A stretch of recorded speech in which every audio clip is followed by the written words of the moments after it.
Guys, welcome back to Kind of Hot, Kind of Healthy. And if you are new here, because we always get a couple of new followers and listeners and people in when we do guest interviews, welcome to the girls club. Welcome to the Kind of Hot, Kind of Healthy space. Like, get your coffee, go to YouTube and watch us because that's the best place. If you are new here and you want to get an idea for who Maddie and myself are, YouTube is the best place possible because that is, you just get to see the silliness because it really is a Uh, vibe.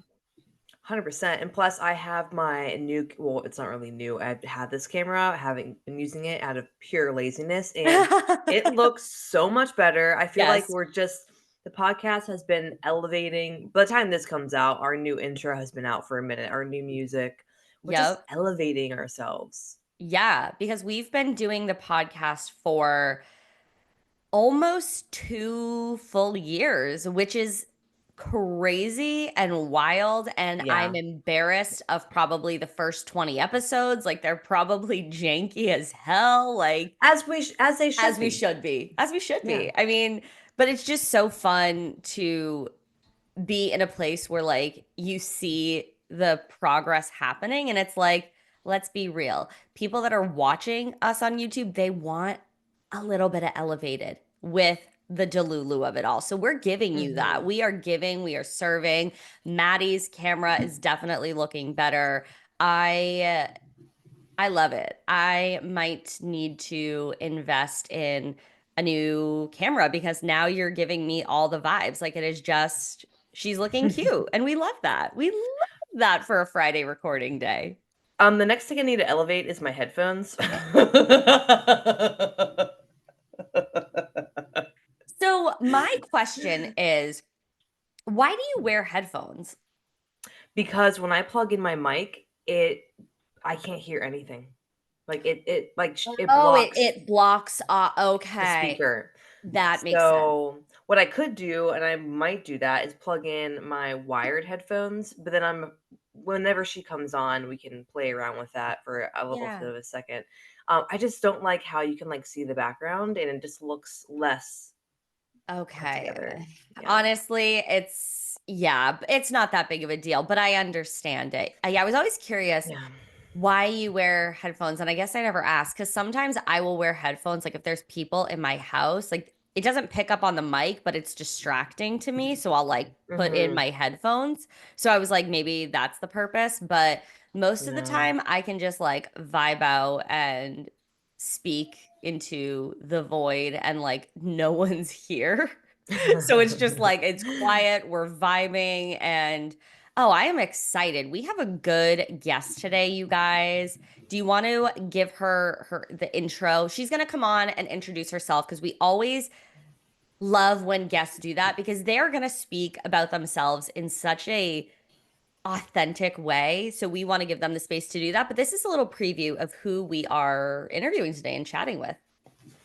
Yep. So her name is Heather Reese, and of course, I had her like full breakdown of Heather Reese, right? Yeah, Reese. I'm like forgetting her last name. Yes. She's a East Coast Latina lawyer, which we love. She's a model, a speaker, activist. And on her social media, she has been doing, I think she's on like in the day 60s or 70s of highlighting different Latin owned companies, different things she's activating. Is that the right word? Act activisting? Activist for? Yeah, an activist for just very outspoken, talking about her confidence. And I was like, oh, we should definitely have her on. So we'll be talking about a little bit about what she does, what she is activisting for, and Vanderpump, because we really wanted to have someone on to talk about reality TV. And Allie and I both love Vanderpump so, so much. Watched all the seasons. When did I watch them? Maybe like 2 years ago, somewhere around Yeah. there. Yeah, you were on your Um, Vanderpump journey, I think, when we were starting the podcast. yes, because then we were like talking about it. Yeah. Yeah, I remember so many times. I'm like, Stassi's crazy. And I'm like, yeah. Like I think I've watched Vanderpump through probably 3 or 4 times. And then when Scandival happened, I was waiting for the new season to come out. So I was like, let me just do a rewatch because why not? Hmm. And it is so interesting, especially to look back at it now where we see that just recently, like Jax came out saying that like he has a coke addiction, seeing how like his relationship with Brittany has fully played out, seeing what happened with Scandival and just like all of the moving parts, being able to like have a Vanderpump like history lesson here is going to be Hmm. so fun, especially with somebody that loves it just as much as we are. And I love that about her that she is like fully dynamic in what Hmm. she is bringing to the table and what she wants to talk about. I love that. Like we can the fact that we like can bring on these guests for you guys that are super confident, they're empowering other people, they're standing up for what they believe in, and we can talk about that. And we can also have a fun moment where like we're dissecting Vanderpump Rules. Like those are my favorite conversations. Why don't we also just do a little quick intro to who we Yeah. are and Yes. what they should expect? So we always do a guest interview. We're dropping one on the second Wednesday of every month. So we do one episode a month, and we bring in women that are entrepreneurs, women that are crushing it in whatever field they're in. Sometimes we bring on our other coaching friends, but really love to show women doing their thing, empowering, and just being really cool. So we've had all types from. Homesteading to we have had 2 guys. 2 guys have broken through the ceiling, Oh Gillis yeah, I was like, who and was the other one? Maddie. Yes, we had a pop culture episode. We had more of a like functional health episode. We've talked to our other friends who teach self-defense, who have gone through divorce and toxic relationships. Like this is the space for women empowerment. We're not just talking Mhm, about like just health, like the name of the podcast, mhm, kind of hot, kind of healthy. It's not just like your typical health podcast. We love to talk to women who have incredible stories. We love to talk about pop culture. We love to talk about health, but it's all in a way that's really approachable. Like, we're not the type of girls that are going to make you feel dumb for not knowing certain things about your health. Like, that's not the vibe here. We want you to walk mhm, away feeling like, oh, wow, I learned something. I picked that up. Now I can actually like apply that to my mhm. day-to-day lives. Cause like, that's the vibe. Like if we can have more women feeling more confident about themselves, more confident about their health, it's like we all win, right? Yeah, and our goal is to, like, have fun. Like, we Yes, yes. love teaching this stuff, but we also love talking about pop culture and just, like, talking about what's happening in my dating world. Like, those are probably the fun. Dating, yes, you guys, if you are new to the dating scene, I am a soon to be married old hag, not really, but yeah. So I don't, I get my dating fixes from my girlfriends, from Maddie, like just from the women in my life. So if you are like me, off the market, a married old hag, or you're new to the dating scene, everybody wins something from this. Like it's so authentic because you guys got to go back. What was the episode where we talked about it all? We'll link it Um, below. It was an episode wait, in the 70s. the 5 dating lessons? Well, your divorce story and Oh, oh, yeah, yeah, that was yeah, we'll put it in the we'll thing put it below. in the show notes. But if you want to really understand us on a deeper level, that's a great episode. If you want to see our silly side as well, we will link another episode so you guys can kind of get like a taste of really who we are and what I like to call like our top hits. Um, Ah, yes. because And just yeah. Oh yeah. it's episode 75, but I it's called I Am the Drama, but I will link it below. Yeah, we'll link it because there's nothing better than like having a podcast that you like and then just being able to scroll down and you're just like, "Oh, let me hit this one. Let me hit this one." Um but yeah, so a little like more about ourselves. Maddie and I are both coaches in the nutrition and like fitness world. And the voice that you're hearing right now is me, Allie. If you're not watching us on YouTube, I am a women's health and fitness coach for the overwhelmed woman. the type A babe out there because I went through an experience myself. I've been in the coaching space for over 6 years. And I went through an experience where I gained 30 pounds because I was extremely overwhelmed. And if I had had better, not even better tools, but just a different insight on your routine can absolutely change and you can redefine fitness at any point in your life. I had this idea that just because I'm overwhelmed, well, that's not a good enough of an excuse to redefine my fitness. And so I burnt that mindset down. I rebuilt something inside of my business, and I love supporting overwhelmed women. Women who want to lose weight, they don't know where to start. They need something really simple.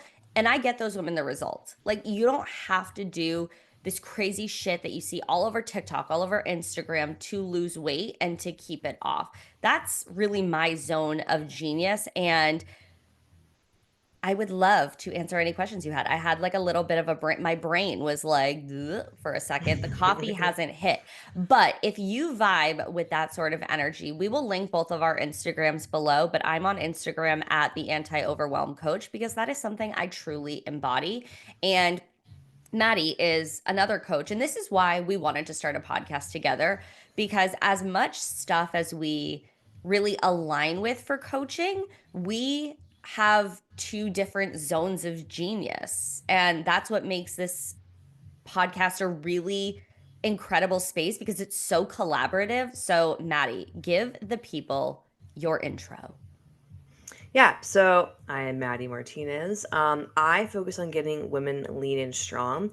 I did all the extremes. I did the let me punish my body. I've been the perfectionist, high achiever in school, in every single sport I did. I always had to be the one that was like pushing the hardest. And in my mind, doing more, working harder, being perfect, making up for what I ate the day before, restricting. That's what I thought I had to do to get lean and staying lean, when in reality it was just way too much for my body, and then I burnt myself out. So I would eat cake on my birthday and then I'd be like, I gotta run this off. And I kept living in that extreme, and that did not get me lean and strong. I just constantly kept bouncing between the same weight I was gaining and losing, and that mindset of like being stuck and just being Mm, exhausted. So I teach women how to get lean and strong and stay lean and strong without the extremes of restricting or the extremes of you got to burn so many calories a day. Like I was that person with that watch, and I'm like, okay, I can't leave the gym until I hit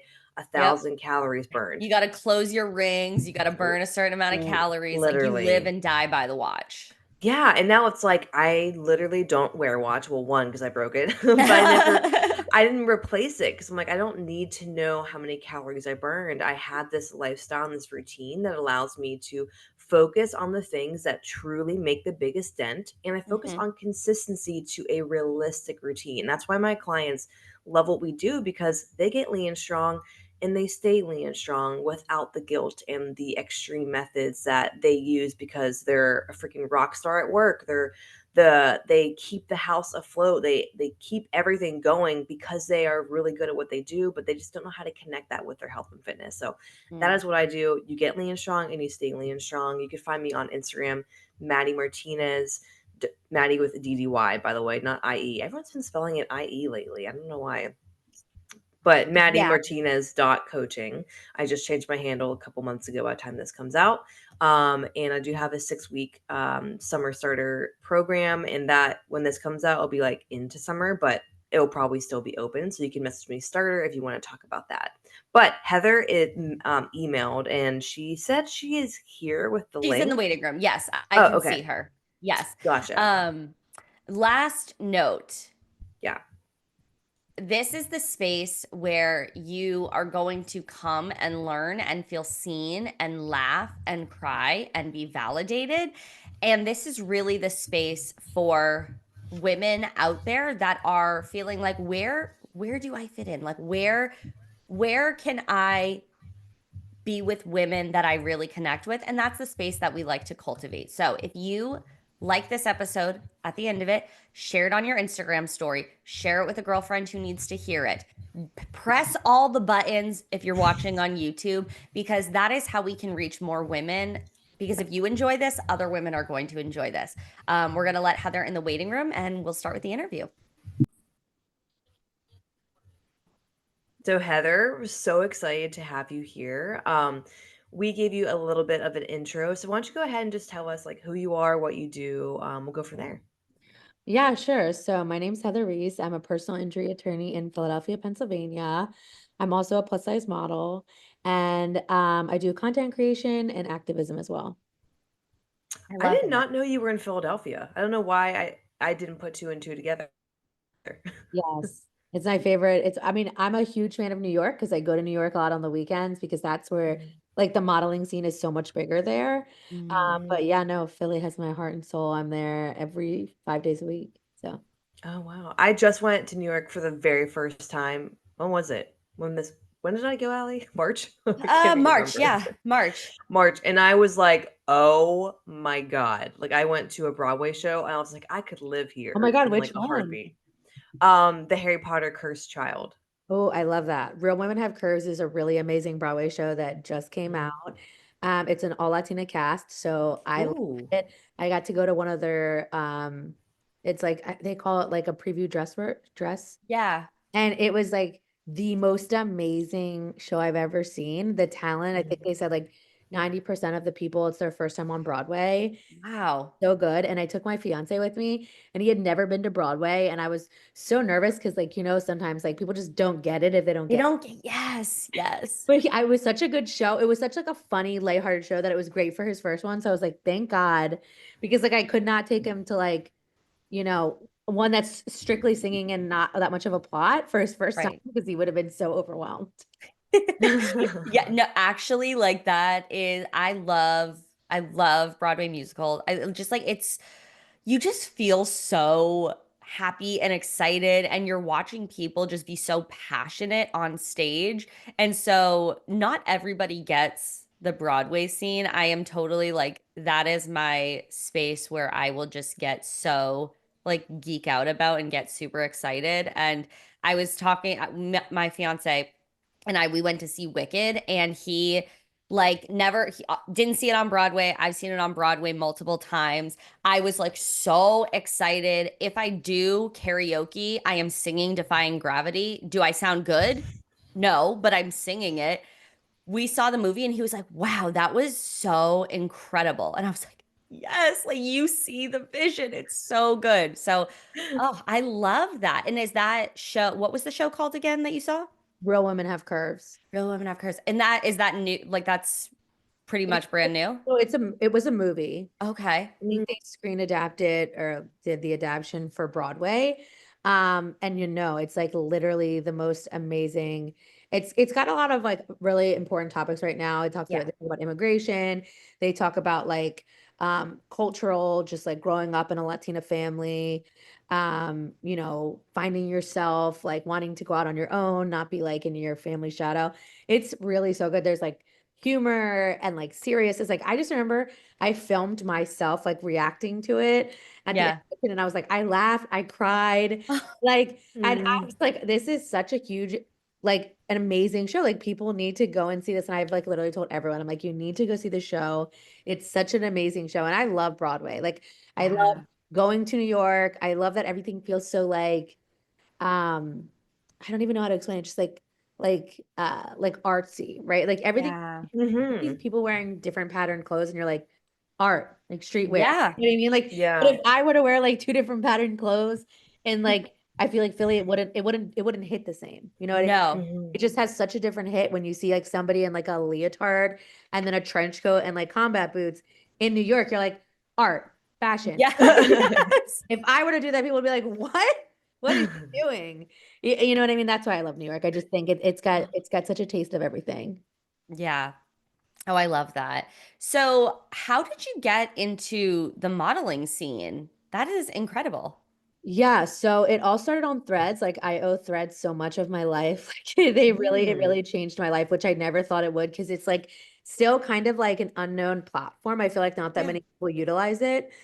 But yeah, no. So a company, Crusades of Curves, had posted saying I'm looking for like a plus size model on the East Coast, and it's run by this amazing woman, Mal. And I commented and I was like, hey, I'm not like a formal model. I'd love to be considered like, and she was like, yeah, I mean, we like to work with new talent. And I was like, oh my gosh. And what I think really like sealed the deal, and like she would have to definitely say this is it, but in law and in fashion and in modeling, like response time is so important, right? If somebody asks for something, they Mhm, want it immediately, right? So mhm. she asked me for a walking video, and I remember going to work at 7 a.m. And I said to my paralegal at the time, I was like, you need to film me walking down the hallway right now. Like she asked for it, we're giving it to her in like an hour. Like Mhm. we are not having her wait. And she did, and I sent it, and she was like, "No, you're booked." Like, and I got Wow. it was so amazing. I got to walk the runway in September. Um, Oh. and it was literally so life-changing. Like I can't express it other than like the like when I think about it and talk about it, it's the hey now, this is what dreams are made of. So Oh, it's entirely Aw. like it's just that because it's like Uh-huh. it went from me responding to a thread to me getting to walk a runway with like professional models. Like the girls that got to me were all so nice, so amazing. I really think Crusades of Curves and specifically Mal curates such an amazing group of people and has such an energy that is really unmatched because you hear a lot of stuff about the modeling scene. And that may be true, but it's not true with the yeah. experiences that I've had with the shows that she's put on. So I mean, it was really great. And from that, I got a few other gigs with content for like some indie companies in New York and a few other places, and it's really just been amazing. It's really it changed my life, and I'm so grateful for it. Oh my God. Wow. So like you're a very dynamic person. And that's Thank you. so iconic. Like lawyer, model, like she's Activist? giving. Yeah, like that's so cool. And we live in such a like a time where a lot of people like clown on social media and like the like influencers and the opportunities you can have. But it's like look what can happen when you put yourself out there. You respond to a thread, you show up, you come correct, you get that video out. And it's like that would have never happened if you didn't comment on that thread. Yeah, shoot your shot. I feel like I always say like I'm not your dad's lawyer, and I think Oh, I like love that. what I think it really comes down to is that like when so I'm 34, when my parents were young, you could be you could have a single profession, right? Like Yeah. but in today's economy, like you have to be multifaceted and you have to have multiple streams of income in order to survive, right? Like people are like, "Oh, she's a lawyer, like she probably has it." Like I make decent money. Yes, I'm not saying I don't, but like the world is expensive now. Life is expensive. And I Hmm. think like you have to be able to figure out what you're good at and what people want to see from you. You know what I mean? Like I started going on social media 2 years ago when I was going through a divorce. And I started really going on to TikTok because I was like, oh, I need something. Like I need like divorce talk, millennial talk. Like I was listening to the Kelsey Ballerini album on repeat. Like I was like, I need something that's gonna hit that makes me feel like I'm not alone. 'Cause, Yeah. like Mhm, I had been with my ex-husband for 13 years of my life, and Wow. like trying mhm, to rewrite everything is the most mm, insane thing, right? In your 30s, right? Like mhm. I'm 32 now. Like what is this? Like I have to date again? Like dating apps? Like what? I'm like, Yep, that's yep. crazy.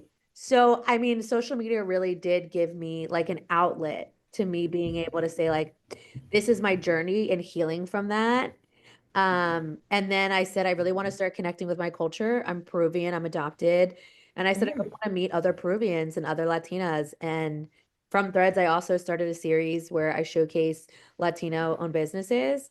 And I thought like four people would respond to that thread. Hundreds of people had responded. And I think I've partnered with like 60 different businesses now.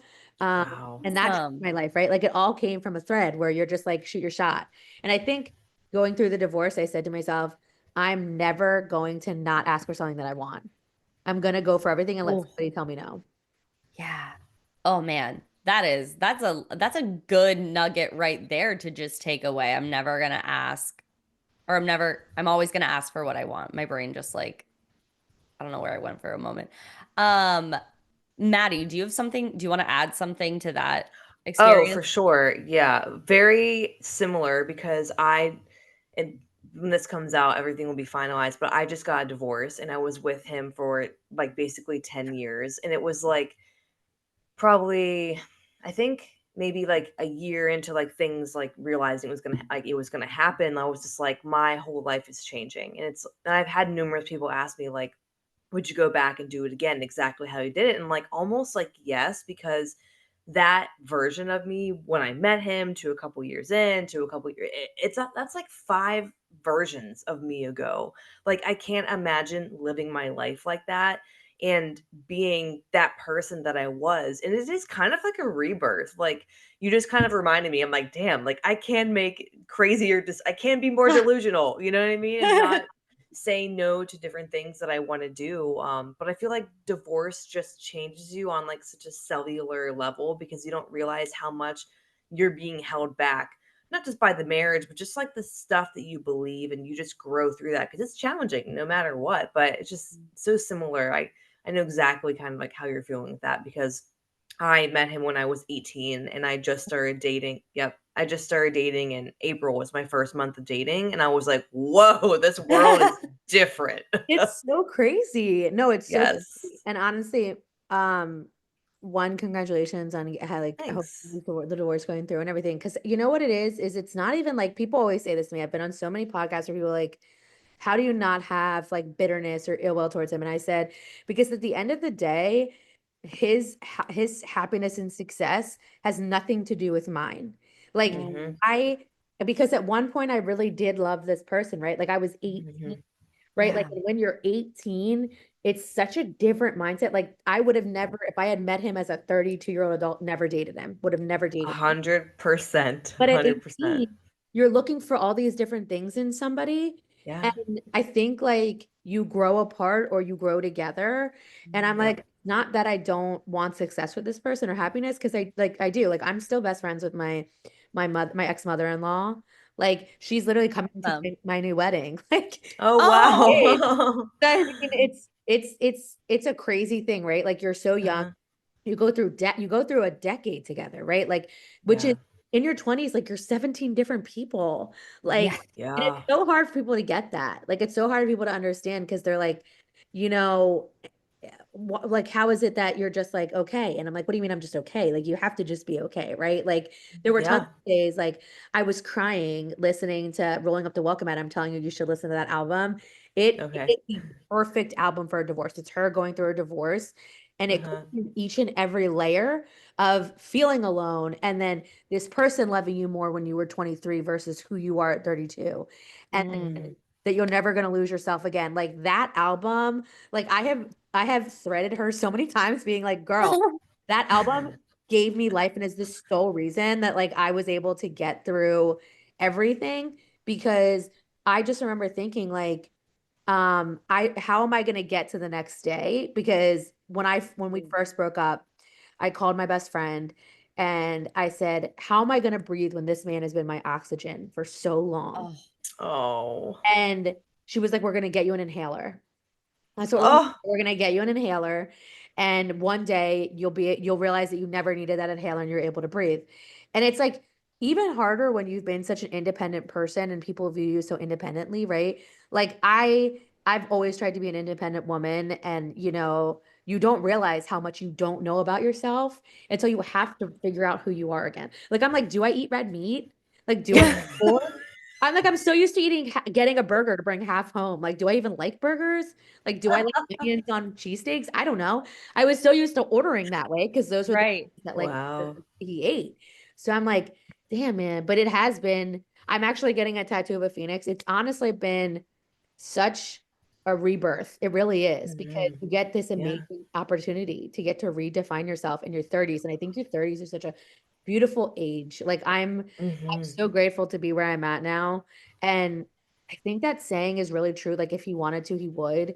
Like because the way Mm. that my fiance takes care of me now is incredibly different than the love I ever understood or knew when I was younger or when I was dating other people or when I was married. So it's so different. Oh, man, that resonates so hard because I met him when I was 18, and then I'm 29 now, so it's like what I wanted is so opposite from what I want now. And this is the first time I quite literally have ever dated. And like the first month, I was just like, I think I did 8 first dates, like literally 8 first dates. And it was just so weird to like get introduced to different guys, like different things that they do. And I'm like, oh yeah, definitely don't like that, like that. And it's just seeing how even how I show up, like showing up to dates and like kind of like redefining yourself. Like my mentor, we made not made up, but like kind of realized like my personality is so different now. It's like I call it like my red personality. I'm just very like blunt, honest when I'm on dates.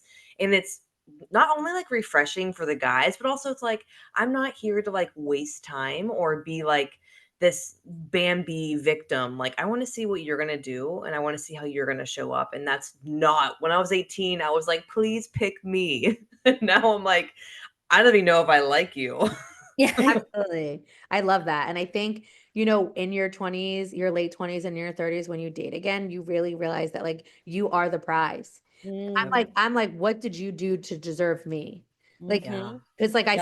I say to my fiance all the time, I'm like, it was so funny the other morning we were waking up and I was like, man, you are so lucky. Ah, Like, you get to wake I up love next to that. me.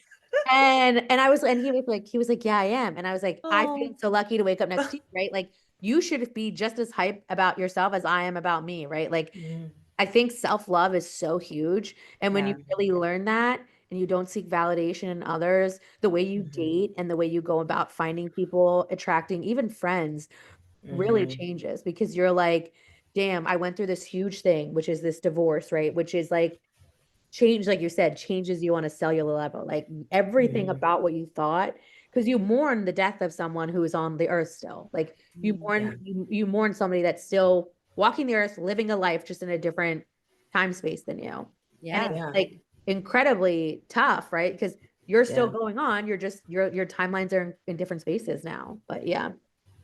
Yeah. And that's funny. Not funny. It's like loving yourself so much. Like there were so many times where I felt like what I brought wasn't valued. And it's like when I get very superficial compliments, like on my appearance or on my body, I'm like, you really think that's going to impress me? Like, you're a dime a dozen. And I think all women should feel that way. It's like just being told you're pretty or just being told, oh, you're so hot. Like, that is nothing. That's the That is not bear. That's the bar. That's the bare minimum. Yeah. literally like that's just like tell me I look nice. Okay, that's okay. But like like actually get to know who you are and those type of things. And I think if we as women could understand that at an earlier age and not get so infatuated with those words when you're, younger, that's going to go so much farther in your life. But of course, like you have to go through that learning curve Yeah. and that takes time.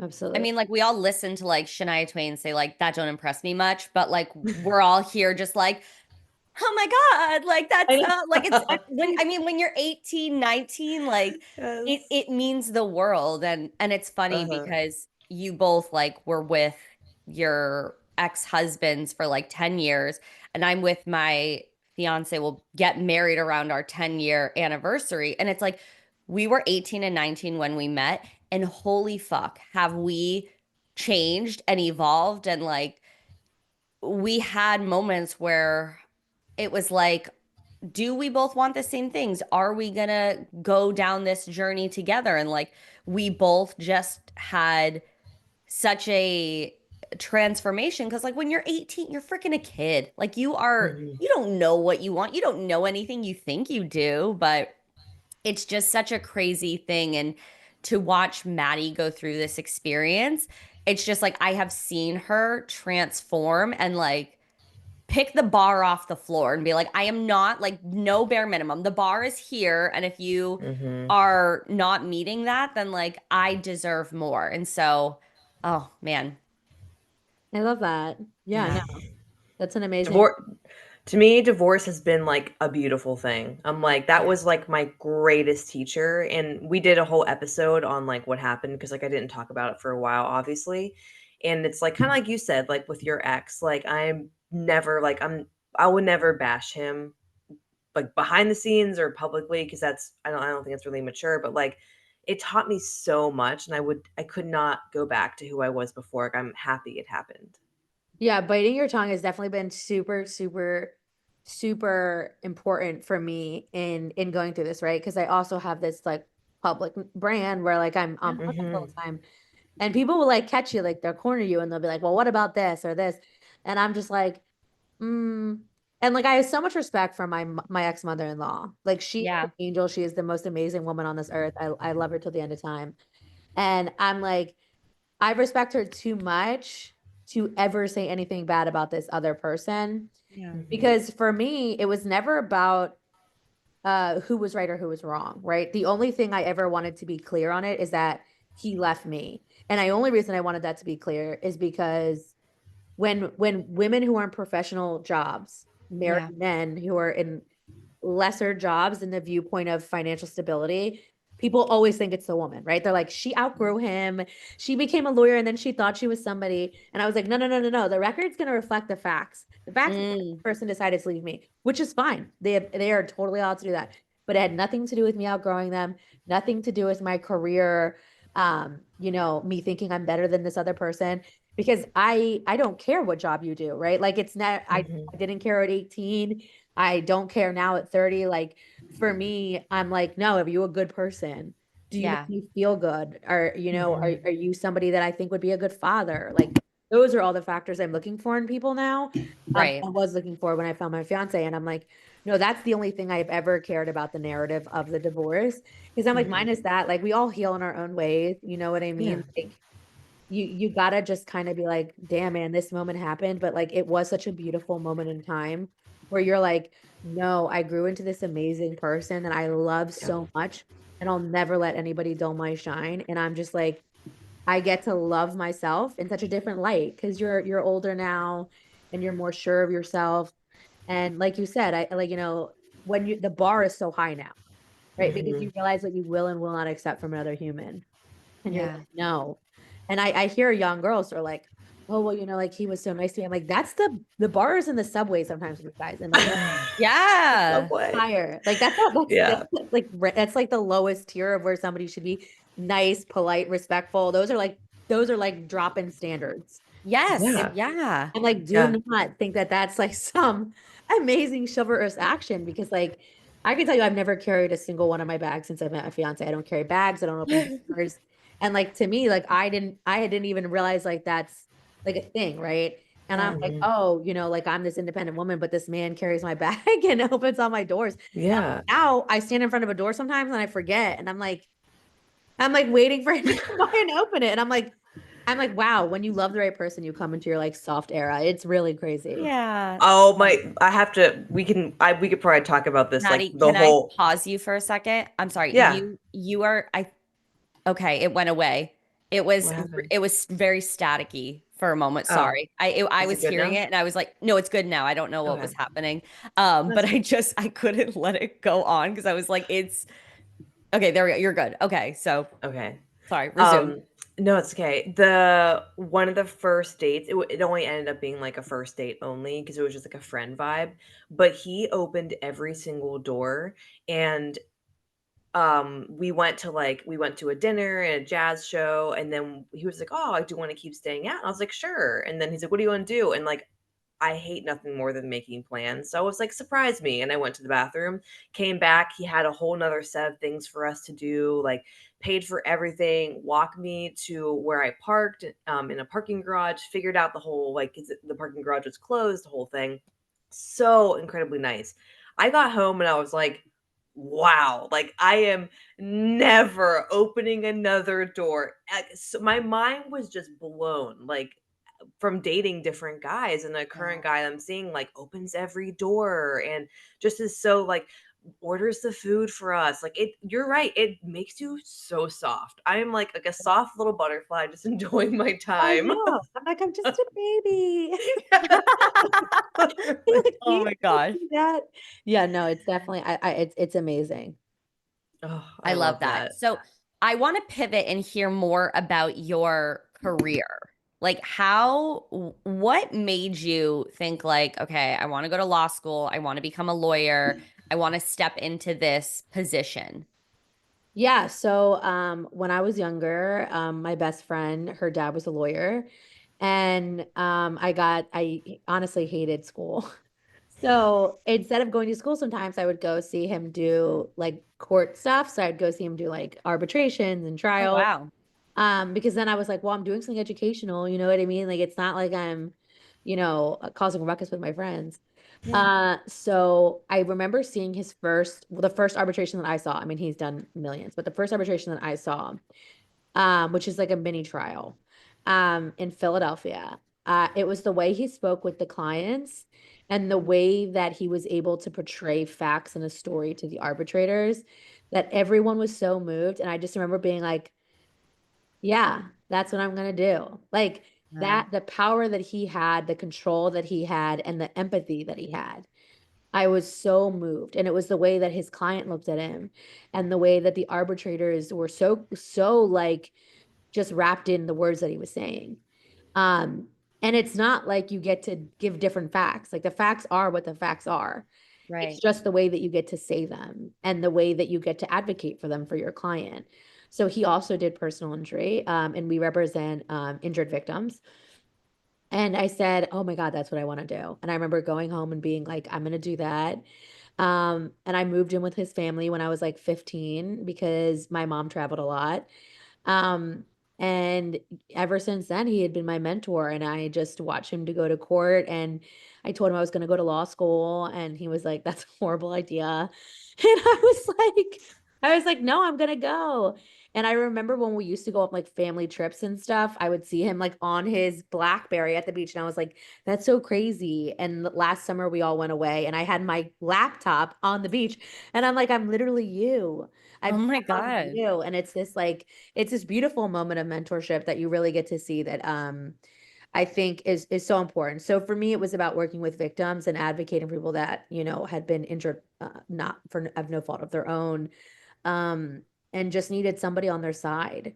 Yeah. Because you're going against like a big bad insurance company, right? Like you're going against somebody who has tons of money.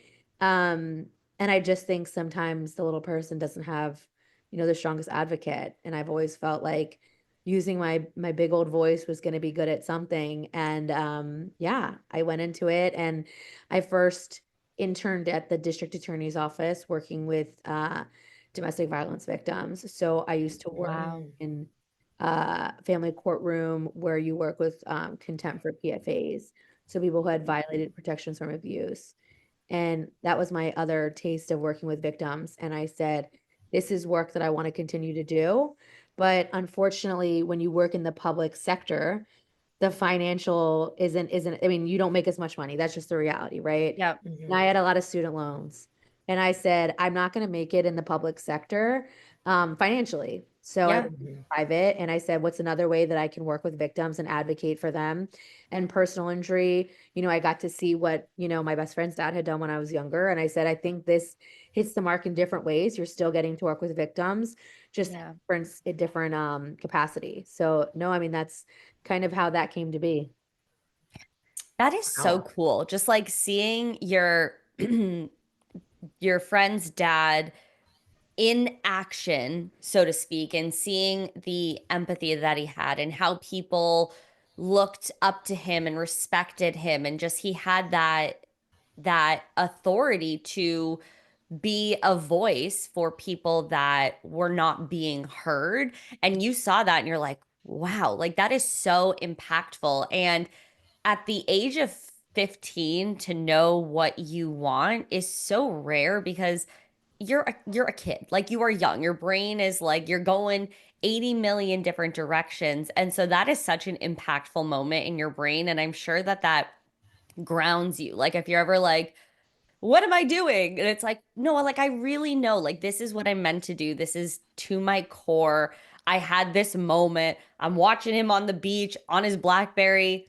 Fast forward, that's me. I'm doing what I love. I think that's so incredible because not many people have like the that experience to like be called to something so powerful. Like so many people just end up, and like no shade, but like so many people end up in a job that it's just a job. It pays the bills, which like respect, because you got to do what you got to do. But it's so awesome to hear somebody passionate about the work that they're doing, because Maddie and I, like, that's like we are so passionate about what we do, and so it's just awesome to see another woman like so in their career and like so confident about what they're doing, and it's just like that was meant to be.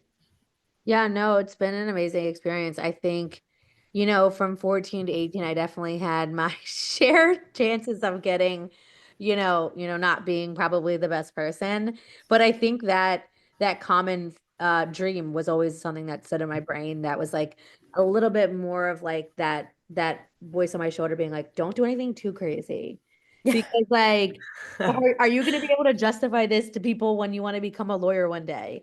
Um, and I think what I loved about being a lawyer is it's really changed my thought process on life, right? The girl that I was at 18, 20, 25 is totally different than the girl that I am at 32 or 34. But I think like you get to grow. And the good thing about law is you see people from Mm. every range socioeconomically, and everything, right? And you're just like, I grew up in such a small, privileged home, getting to see people in different spaces at the district attorney's office, at this other place really changed my mindset on so many things.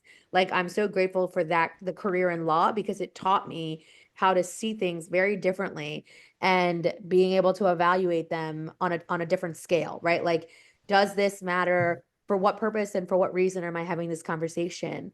Like Mm. you really you think of purpose and impact on the things that you do.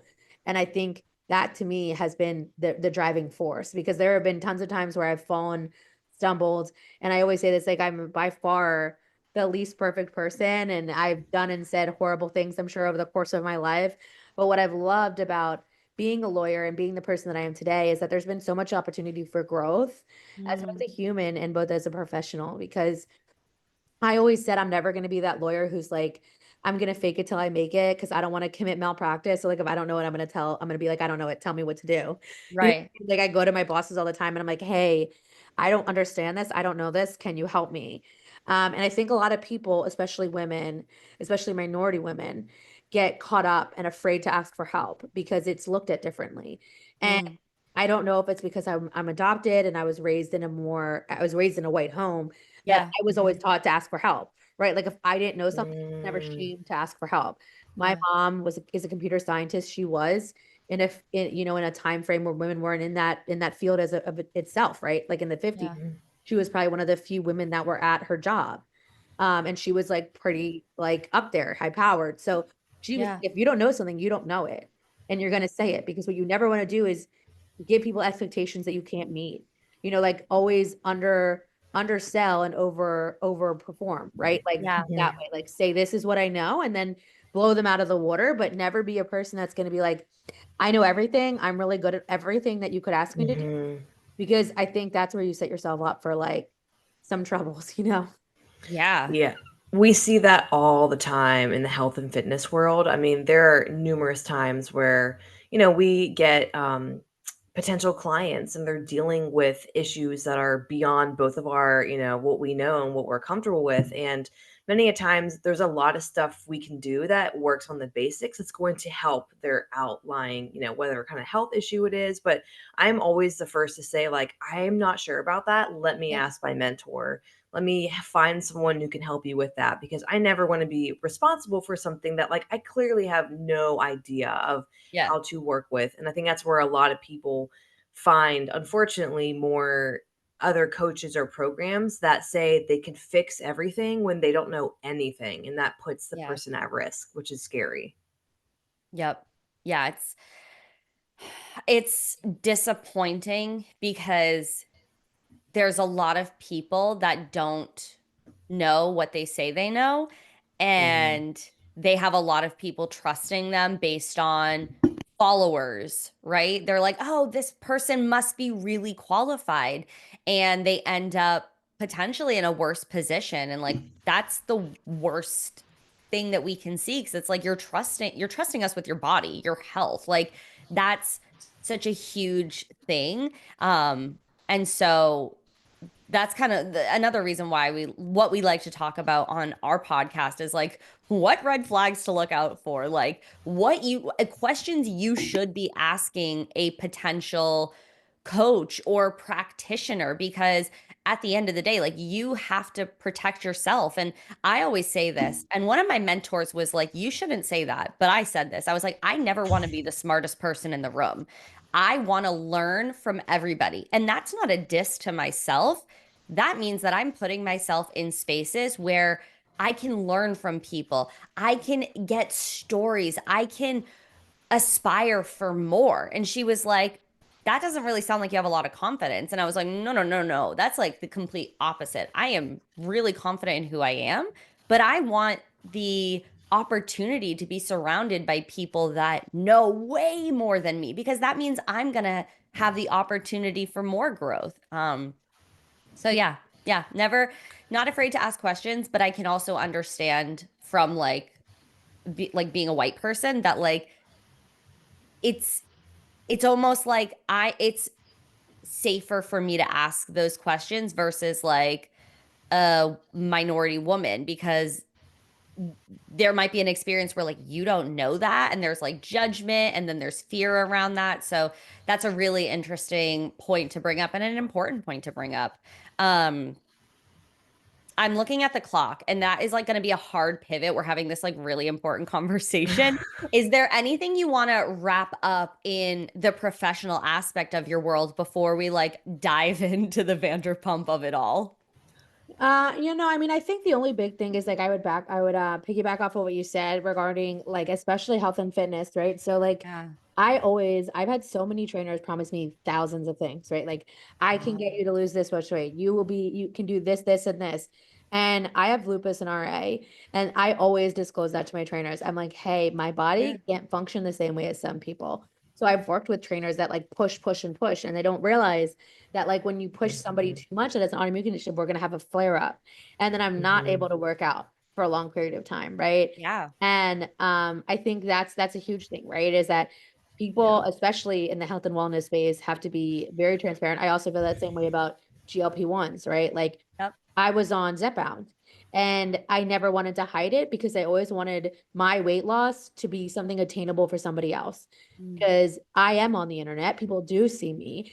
And Yep. when they saw me drop 60 pounds, I wasn't going to have the next young girl who watches me thinks that she can drop that 60 pounds too from just going to the gym. And I'm not Mhm. saying that just going to the gym isn't it, right? I was waking up every morning at 5 a.m.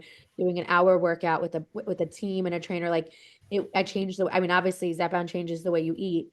So I was able to lose a significant amount of weight, but I wanted people to understand that it was a two-tiered process, that the 60 Mm. pounds wasn't just from the Zepbound and it wasn't just from the gym. It was a teamed effort that happened with both of them, working in unison. Um, Yeah. and I think transparency is so important in the health and wellness space, right? Like just be honest about what you're doing if you're going to be somebody who puts yourself out there, because when you're not, it's misleading to the younger generation. I never want the Mhm. next young girl to think that, Yeah.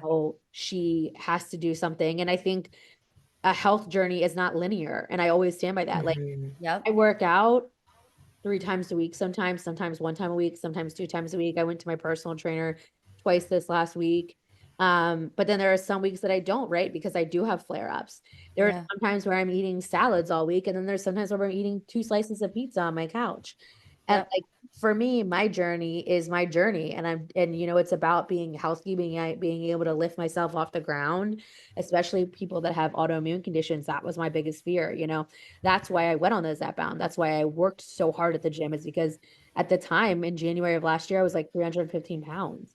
I'm now like Mhm. 240. And I Mhm. remember being like, if I fall, I won't be able to get up.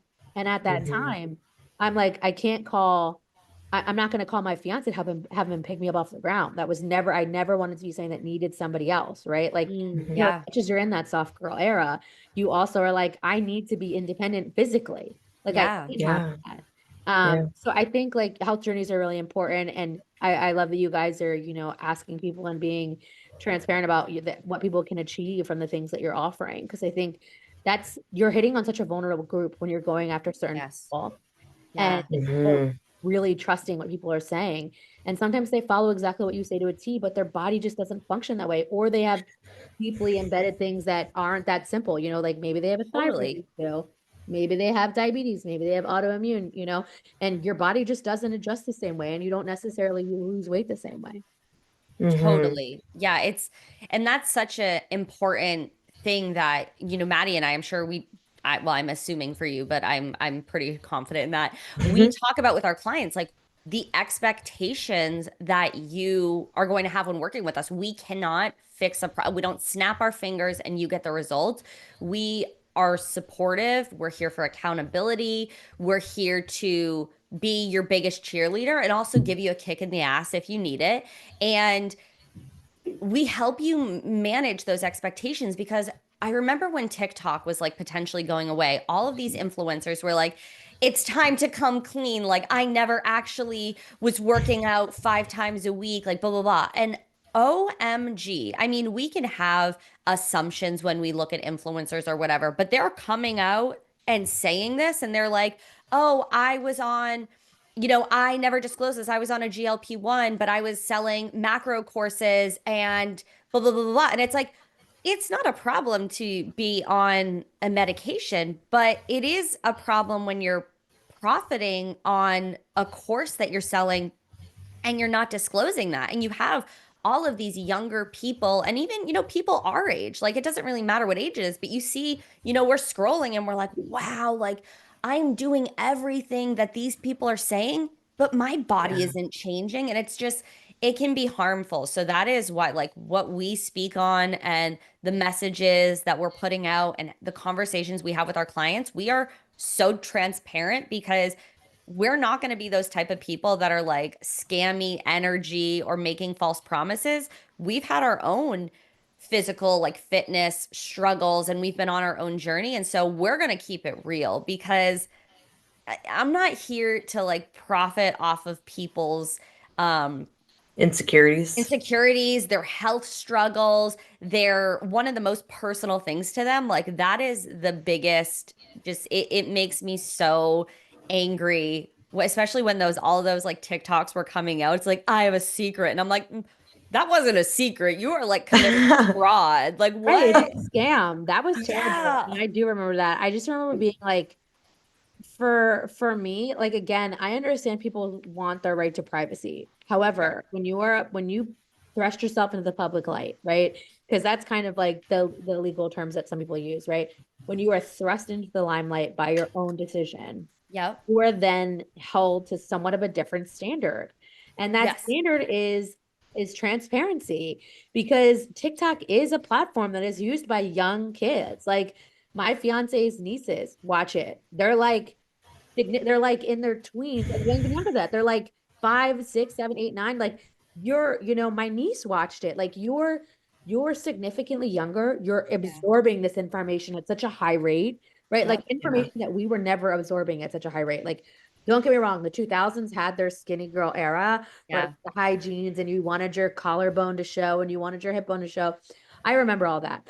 But it was like that was like ads, right? It wasn't something that you were consuming constantly on your physical device, Yep. on your phone that you use for everything else.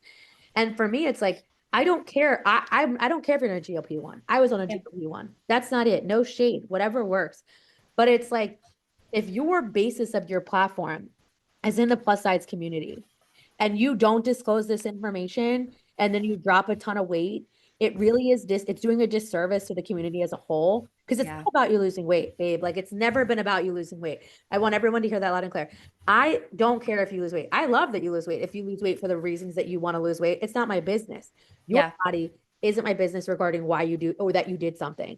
But how you did it becomes everyone's business, unfortunately, Yeah. when you have put it on the internet, right? Yep. When you have Yeah. put it on the internet and you now have young people watching you and following you and profiting, you profit off of them and then Yeah. you're hiding it. Like that's the key problem, I think. Because also your weight loss isn't attainable necessarily. That Yep. young girl who Yeah. starves herself every day to lose the 20 pounds in a week that you lost on your first week of a GLP-1. No, you lost that because it was your first week of a GLP-1. And then, yeah, maybe you decided to eat salad for that week. And that's amazing. And hats off to you. And I applaud you. That's phenomenal. However, that girl isn't eating all week. because she Mm. thinks that she can lose the 20 pounds that you lost and she doesn't. And then what? She hates herself. She doesn't understand why it didn't happen for her. She doesn't understand why it's not the same. And when you Yeah. don't disclose, like, hey, this is why, it's really misleading. And it's really it's a danger. It truly is. It's like cigarette companies not disclosing that there was nicotine and stuff back in the day, right? Like Right. you had to add they had to add the Surgeon General warning. Like it's the same thing. Like ads are supposed to have disclosure on them for a reason. And Hmm. when you profit from a company or when you know, are using something to lose weight, that's fine. No one is mad about people losing weight. At least I don't support people being mad at people losing weight. Yeah. If you lose weight, that's on you. I lost weight, right? Like I didn't want people to be mad at me for losing weight. It is Yeah. hard sometimes in the plus size community when you lose weight to get people to look at you differently, right? And I did it on a GLP-1 too, right? And I said it like I did hashtag Zepbound on some of my stuff. You know what I mean? Like I mean, I paid for Zepbound, but I wrote it anyway because I said I wanted people to see like, hey, yes, I'm at the gym 5 times a week. And I also did talk about it where I said, also, this just in, when I was on the GLP-1 by itself, I didn't lose that much weight. I had been on it for, I mean, I lost weight, but Yeah. that in conjunction with the gym is what made me drop weight so much quicker. Yeah. Yeah. Did did you find in the plus size community that were you getting any hate for trying to do something different with your health? I mean, I think I get hate regardless. Like that, like Mhm, it's really like you never can win as a woman, right? Like I'm mhm, either too fat, I shouldn't wear that, or I'm too confident, or I'm a lawyer, so I shouldn't dress that way. But yeah, I mhm, think a lot of people did comment on the fact that I lost weight. Or if you love yourself, why are you at the gym? And it was never about, and you know, I made it mhm, very clear to people, like my reason for losing weight was because my autoimmune conditions were so bad. My arm wasn't strong anymore and I did not know if I fell I'd be able to get up. That is the main reason I went to the doctor and was like, something's got to give. Yep. Because if I fall, I'm done. And I never mhm, wanted to be that person. Um, and that was for me, right? Like so it wasn't mhm, necessarily about me necessarily losing a ton of weight. It was about me being able to lift myself up and be strong. Now, in addition mhm, to getting strong, I lost a bunch of weight, right? And if I weighed less, I'd be able to pick up more weight. So Yep. that was also mhm. a big part of it. But I think it really depends with the plus size community. Like everyone views things very differently. Some people do get a lot of hate for losing weight. I don't think I got as much hate for losing weight because again, I showed everything. So I showed me eating Yeah. on my couch, right? Like I wasn't sitting here and being like I'm starving myself every day. Yeah, I took people on the journey of me going to the gym. I showed them my gym, you know, I showed them my trainers. They got to see me crying. I uploaded videos of me like on the ground, like face down, like not able to do a push up, right? Like, because I wanted people to see, like, yeah, they see a lot of curated, beautiful parts of me at the gym, but I wanted them to see the good and bad of the ugly of the gym. The parts where I'm like, yeah, damn, you know, I show people with my compression things on my legs. I want them to see, like, hey, one day at the gym sometimes causes me to have to do this. Like Yeah. sometimes this is it. And like I said, a health journey is not linear. Everyone's going to be yeah, different. And no one had to, I didn't look for validation in other people in my journey. And I think that's the real reason where even when I got a lot of hate, I was like, that's fine. You know what I mean? Yeah. There's going to be one reason or not that you hate me. And if it's because I went to the gym and went on a GLP-1, then hey, at least that's a different reason than it was last week. I love that so much because I think that's just part of, even if it's a little bit a part of divorce too, like things you learn, like you're not gonna make everyone happy. And like there's so many people. I mean, hell, even my mom is 57, I think. And she still gets rattled about how she goes to CrossFit. And there is a woman or two that's like, will make comments like, "Oh, why are you trying so hard?" And I'm like, and they're both at the same class.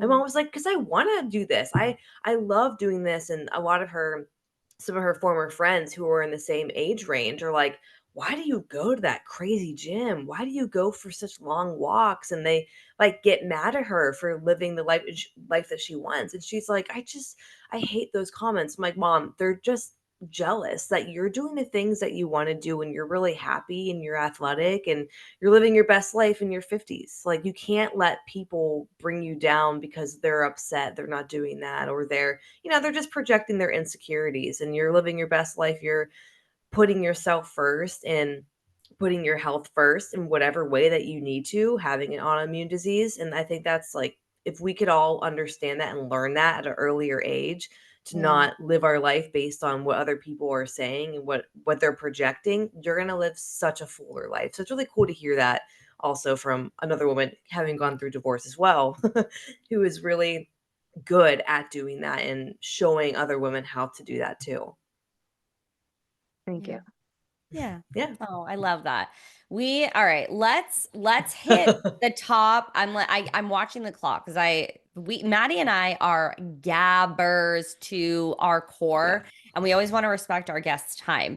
I want to hear, number one, how did you get into Vanderpump Rules? Because I was introduced, if you will, to Vanderpump Rules from Real Housewives of Beverly Hills, because they do that thing where Bravo shows, they introduce a new episode or a new series and you don't really know what's happening. And all of a sudden it was like Sheena and Stassi and Kristen were at one of the housewives' house, like catering an event. And then it like switches to Vanderpump. Sheena was catering it, and then Yes, she got called out. with the dead tooth. Yeah, she got called out for the she was dating one of the Yes, guys. Eddie, she was having an affair with Brandy's husband, Eddie Ciprian, I believe. And that was like a big moment. And they had like that sit down and they Yeah. had like the face to face. Oh my God. What was your like reaction to Vanderpump? Yeah, so I did watch Real Housewives of Beverly Hills. Okay. Always loved Lisa and Ken. I thought they were like the cutest thing. I was always like, oh my God, I just need to get a husband like I Ken. just need a Ken. I just need a Ken. And now I do. I have a 5'4" king, short king like Ken. And I'm like, Yeah. that's the dream.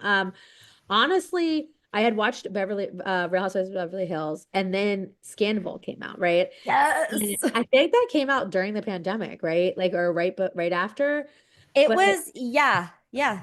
so I remember binging that. So as soon as Scandal came out, I was like, oh, I gotta find out what this tea is.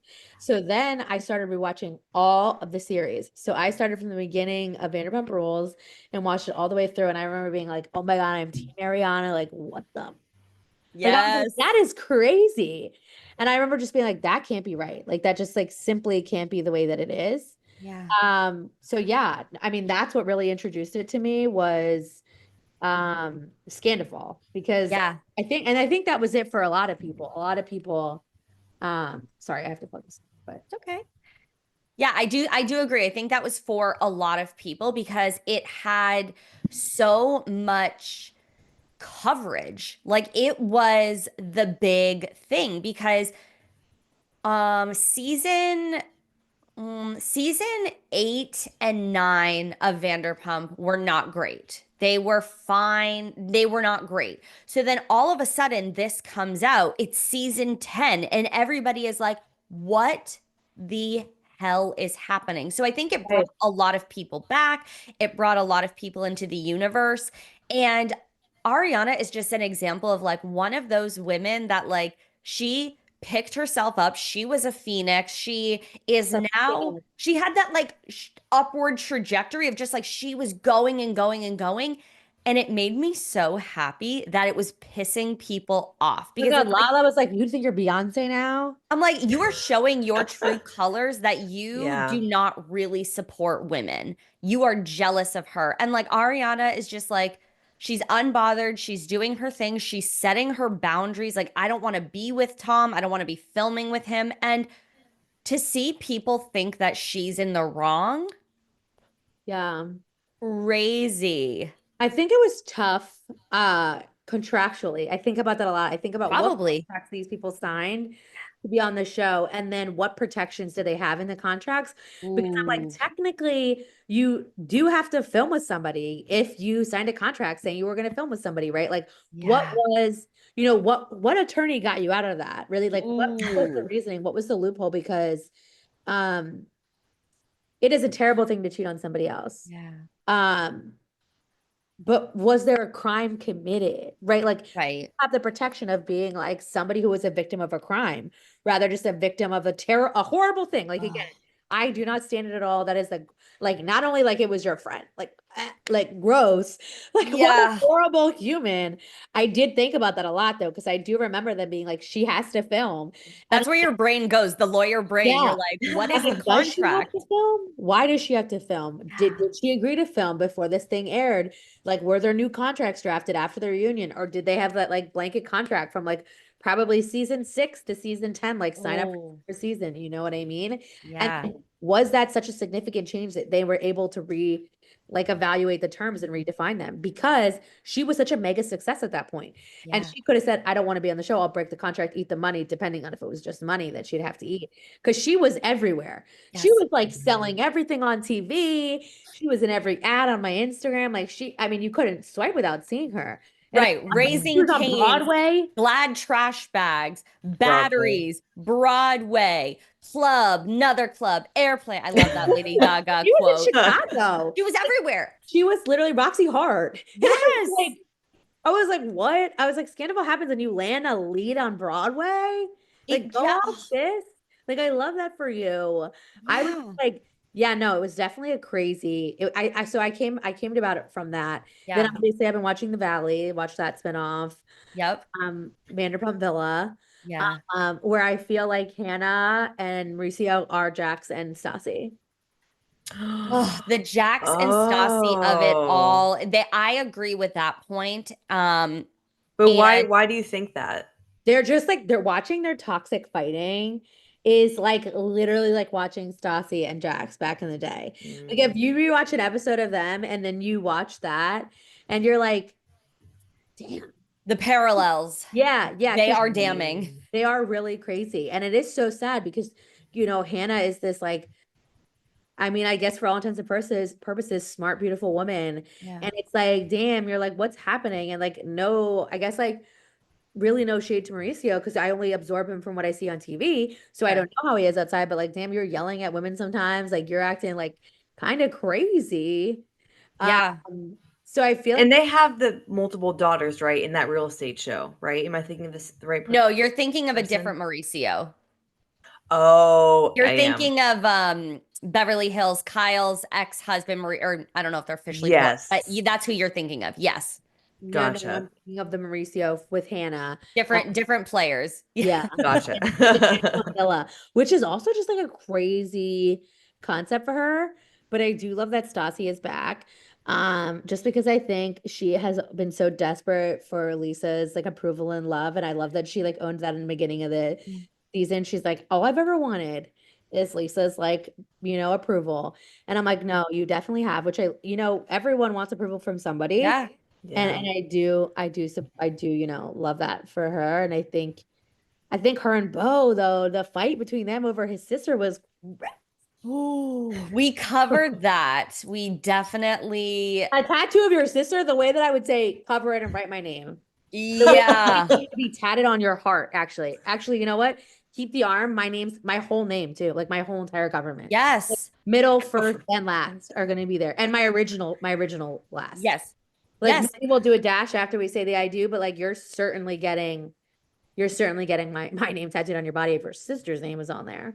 And Like, we posted a clip about that, and somebody was so spot on. They're like, Stassi's intuition, like, say what you want about Stassi, but her intuition is it's never wrong. And so I'm just like, they filmed the season last summer. So I'm like, how did you move through that? And like, where are things now? Because she was on a podcast not that long ago talking about how it still makes her uncomfortable. And I'm like, I don't know. Is this gonna end okay? Because like that would no, that would be like red flag for me. I'm like, this is really.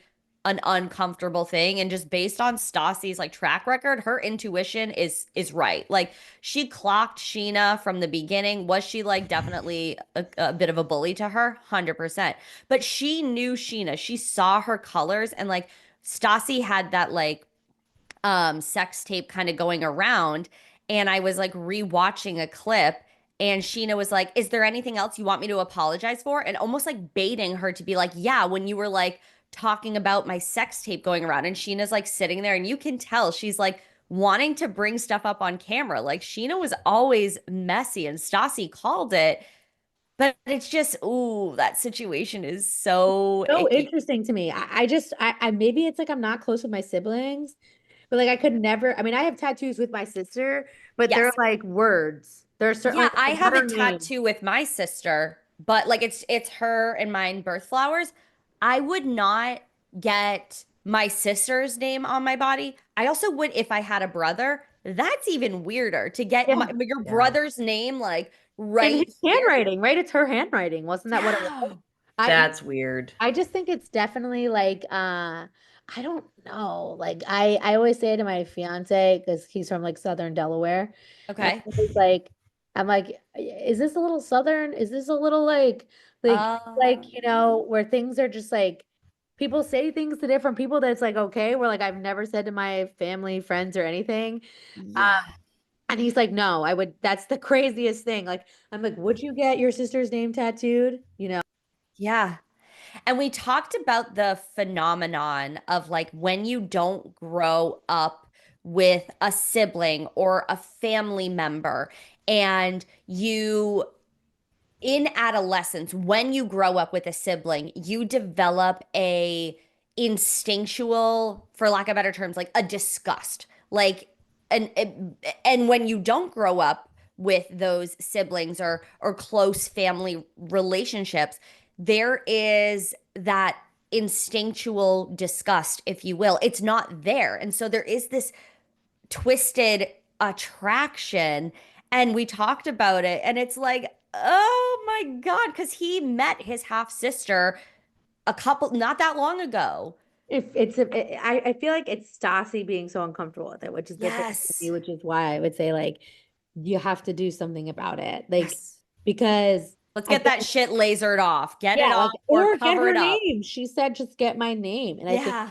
I think that's the big thing. Like if she said it on public, if she said it on public Yeah. television, right? Yes. Because you know what she's saying behind the scenes clearly. But if she's so angry that she's willing to say it on public television, like she's airing this on public television, Yep. then it's deep. It's deeply inside of her that she's upset about, right? Like, because there's a lot of Mhm. stuff that like upsets me, but I would never talk about like on a podcast or on Yeah. TV or on camera, like never, right? So like Mhm. there you have that level of like second thinking when you're like, do I mean like I'm willing to say it, but am I willing to say it in this platform? She's Yeah. willing to say it on a national platform. So like had to have been discussions behind the scenes, and there has to be something that's so upset about it. And like, Yeah. that is actually like, I have a brother. I have step brothers. I have my best friend's brothers who like I moved in with their dad, their whole family. Yeah. I would never get any of their names tatted on my body. That's crazy. Like, and I met them when I was older, when I was like 15, right? Like, Sure. Yeah. and they're my best friends. But like, how would I explain that to my now significant other? Like, oh, I have Jake tattooed on my arm, or like my other brother Sam. Like, what?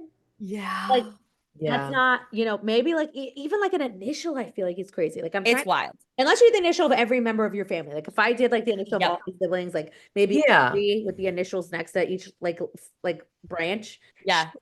But It's all or nothing. yeah, minus that, like, Yes. just feels weird picking one sibling. But I guess, like, whatever floats somebody else's boat is in my business.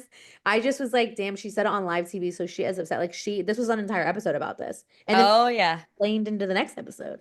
And it's no coincidence it happens on her birthday episode, because if we know anything about Stassi over the years, it's my fucking birthday. Like all the time. Season 1, we see it. Jax, and I forget the guy's name who Stassi was kind of dating. He like rips off his like Oh, he was cashmere the sweater. worst. starts swinging. Then we have Stassi with that other boyfriend who was kind of toxic, and she was like really like embarrassed of just like he was very judgmental, and like that's when she has like she's like a zombie, and like she has that like Mm. thing on her like the wound on her head. And like again, if we know anything about Stassi, it is that like her birthday brings out this like insane dark passenger. And so for her to she's much more uh I think a mom, being a mom really changed her. So Yeah. for her to still bring it up and it's on a birthday episode, it's no coincidence. It is clearly eating at her, which, man, that is some wildness. For sure. For sure. It's definitely crazy. I'm excited for the reunion of Yeah. the villa. Yeah, I am as well. And as we get, you know, we don't want to take up too much of your time. I do want to know what is thinking back to all of Vanderpump, what was one of your moments that like stands out to you that you still think about that you're like, I cannot believe that was real? Because mine is when Jax essentially breaks up with Laura Lee after the NA meeting. Oh, okay. I would say this is probably like not something that most people would say, but like Schwartz, um, spilling water on Katie, Katie. the beer, Oh, yeah, drenches her. that was bad. I have always seen it as like, is Schwartz this bad guy, or is Yes. she like, what was their marriage like? It's none of my business. But like, yeah, Right. him pouring the beer, I'll never forget that. I thought that was the craziest thing that another person could do to somebody, let alone somebody you're dating on live TV. Somebody you love. Right, right. I Yeah. wouldn't do that to I would do that to a stranger. somebody that some my worst enemy. Like it's just crossing such a boundary of respect for another human being. It's like, do you think I'm garbage? Like you're dumping a beer Yeah, on my head? And you're so right about the aspect of this is on television. what is what happening gives off you? the scenes? Like that Yeah. is the big thing about it with Yeah. Schwartz and Katie. It's like I get her jealousy between him and Sandoval. Like they were Yeah. always like really, really super close, and he was always Yeah. putting his needs first. And like Katie seemed like always a secondary thought. And like Schwartz acted like she was so controlling, but was she controlling, or did you have an inability to make a decision? You know what I mean? Like that's Yeah. Yes. really what it is. Is it that she was controlling, or you had no like initiative to make any decision making, that she had to step in and do it all, and then it felt like she was controlling? I don't Yep. know, because I don't really know either one of them. But I mean, the Yeah. whole situation, yeah, like watching their love story, um, from the beginning to the end and knowing what you know now is such a weird thing. Yeah. So I did that back because like I like to watch it back and pick a specific character I want to really focus in on. Because like when you're watching it, you kind of see them all and you're not really focusing on one. Right. Watch it, rewatch it back and focus on individual characters. You really watch their, character arc throughout the entire Yeah.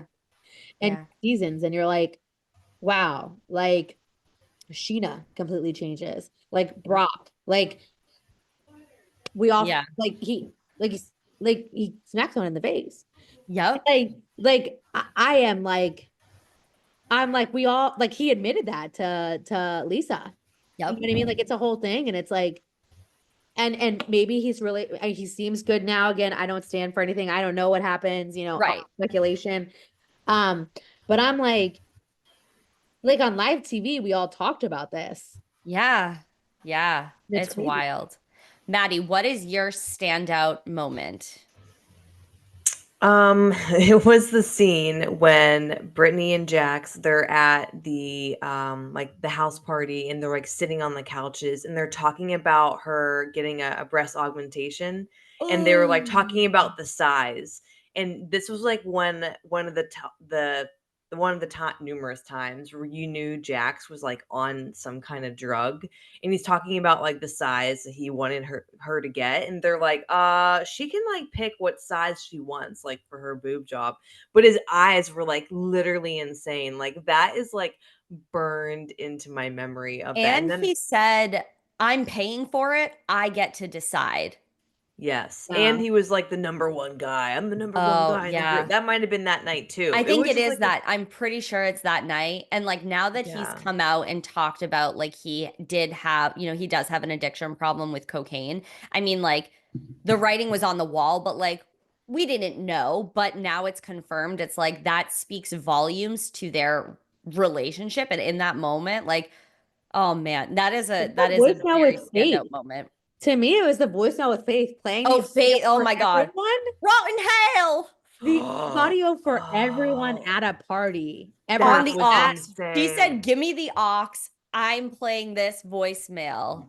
I just have to think like if I like I don't know. I guess maybe because like now I have like I feel like I have a very high level of confidence about myself and like what I'm willing to put up with, but like did you not feel humiliated by that? Like in I think s- it's their relationship dynamic. He was terrible on camera, and so what was happening behind closed doors where she felt like he probably made her feel like she did everything wrong and he was the prize and like if she left she would have nothing. Like she it, was just a small town girl from Kentucky. Remember that's what we yeah. kept saying to that's a her. good point. And that's what she Yeah. said. And I think like watching her in the valley where she comes to her own and she's like, I'm not Yes. the same small town girl from Kentucky. I'm Yeah. like, thank God. Yeah. Like, thank God, because Yeah. that was all crazy to me. And I think what So she thought crazy. with playing that audio is that it humiliated him more. Like Like, she was so humiliated. Let me Right. yeah, humiliate but I him. think for me, Yeah. I'm more of like a private gal where like I Yeah. don't really air my like business of my relationship. But I get they were on they were on a a public a screen, like this was what they were. But Yeah. like And that someone audio else brought it up on camera. Like, would have died with me. That would have died with me. That never got played. but Never. like, I think because someone else brought it up on Yeah. camera, she's like, I have to fucking humiliate him because now somebody has brought this up. It's humiliating to me. I need to make him feel what I felt. I would have never have played that. I would have died. Like, No, never played it. That would have been a chapter in my book.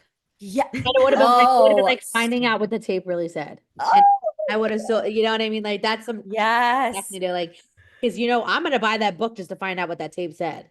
Yes. Oh, I guess you wow. they don't really think about that in the moment because but yeah, hindsight's That's 2020. Yeah. so good. Oh my gosh. We could keep going. Like this has been such an amazing conversation and we would love to have you back at any time because you have such an interesting story. I want to hear more stories about like your your lawyer experience, the things you do with advocacy work. And obviously, we are reality TV lovers over here. But where can people find you? Do you have anything you want to promote over here right now? Yeah, so I'm on Instagram. It's Heather_RXOXO. And then that's my same on YouTube. I'm slowly getting into more of the YouTube game. I have a TikTok, but I don't really use it. So honestly, I don't even know the username. But I would say Thread, Instagram, are my biggest platforms and the best way to communicate with me. I do read all my DMs. So if you send me one, I'm gonna read it.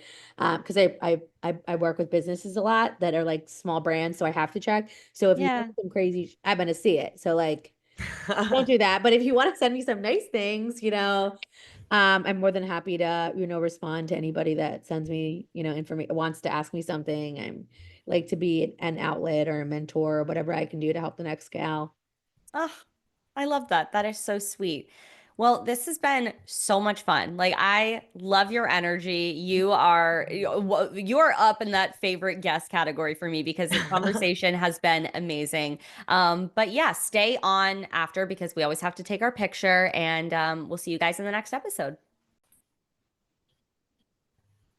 Thank you guys so much for listening or watching it. Kind of hot, kind of healthy. Please make sure to subscribe, give us a 5-star review, share this with your girlfriend who needs to hear about getting through divorce, The voice. Needs to divorce, hear about getting through the voice. divorce, body confidence, reality TV. We really covered it all. You can find us anywhere on Apple Podcasts, Spotify, anywhere where you stream podcasts. Tap the link below. Tell us about your craziest moments from Vanderpump Rules that have stuck with you, or topics you want us to talk about Vanderpump, or instances you're like, you need to discuss that. Tap the link below, and we'll see you in your next story episode. Bye. Bye.